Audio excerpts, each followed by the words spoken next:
Hai semua, selamat datang. Okey, hari ni kita nak bongkar rahsia peperiksaan pertanian. Tujuannya satu je, kita nak belajar cara bijak, bukan sekadar belajar kuat. Jadi, korang dah sedia ke nak kuasai exam pertanian ni? Anggap je apa yang kita akan bincangkan ni macam peta harta karun untuk skor.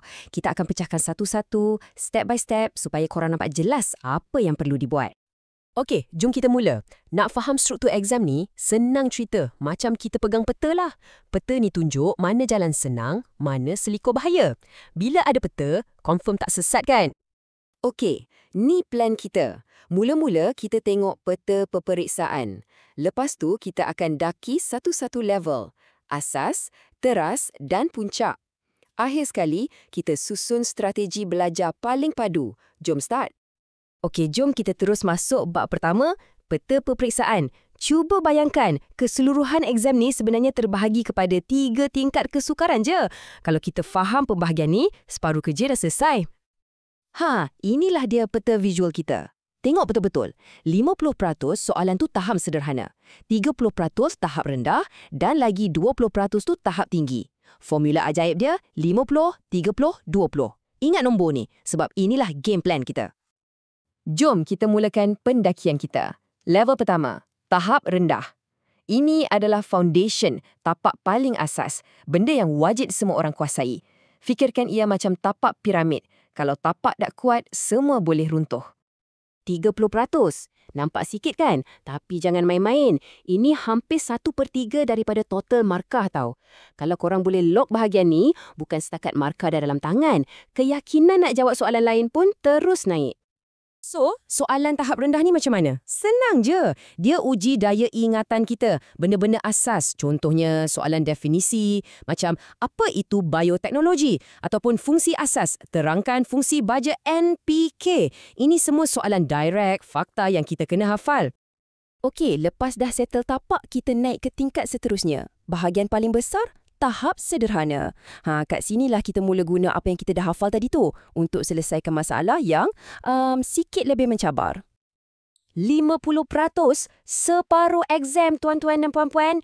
Inilah bahagian paling besar dan paling penting. Separuh markah korang datang dari sini. Kalau boleh master bahagian ni, memang confirm beza antara dapat grade biasa-biasa dengan grade cemerlang. Jadi, apa je yang ditanya kat sini? Dia nak kita guna apa yang kita tahu. Contohnya, terangkan langkah-langkah satu proses. Atau buat kira-kira mudah, macam pengiraan catuan makanan.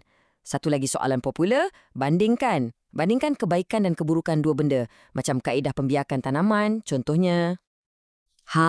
Tengok ni. Inilah contoh klasik soalan perbandingan tu. Dia bukan setakat nak tahu kita faham ke tak apa itu tuk lentur dan cantuman. Tak, dia nak kita bandingkan mana lagi bagus, apa pro dan kontra setiap satu. Nampak kan? Ini betul-betul soalan tahap sederhana. Dan akhirnya, kita sampai ke puncak gunung. Tahap tinggi ataupun yang kita selalu dengar, soalan kibiet. Inilah stage di mana pelajar yang betul-betul power akan tunjuk taring. 20% je. Tapi, jangan salah faham, 20% inilah yang akan pisahkan grade A tolak dengan A padu. Siapa yang boleh tawan bahagian ni, memang dialah top student. Jadi, apa benda KBET ni sebenarnya? Nama panjang dia, Kemahiran Berfikir Aras Tinggi.